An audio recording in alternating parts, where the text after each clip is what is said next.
ఈరోజు దోసకాయ కర్రీ ఎలా చేయాలో నేను చెప్తాను. ఫస్ట్ దోసకాయని పీల్ చేసుకొని అందులో మిడిల్లో ఉన్న పార్ట్ మొత్తం రిమూవ్ చేసి దాన్ని స్మాల్ పీసెస్లో కట్ చేసుకోవాలి. నెక్స్ట్ చికెన్లో పసుపు, కారం, ఉప్పు వేసి నిమ్మకాయ కూడా యాడ్ చేసి మ్యారినేట్ చేసుకొని పక్కన పెట్టాలి. నెక్స్ట్ లవంగా, ఇలాచి, దాల్చిన చెక్క, బహారాకు, ధనియాలు అన్నీ రోస్ట్ చేసుకొని మిక్సీ పట్టాలి.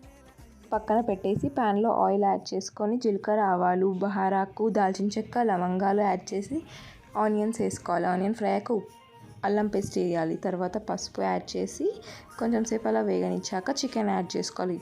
మన మ్యారినేట్ చికెన్ కూడా ఫ్రై అయ్యాక కొంచెం పచ్చిమిరపకాయలు వేయాలి ఫర్ ఫ్లేవర్. తర్వాత దోసకాయలు కూడా యాడ్ చేయాలి.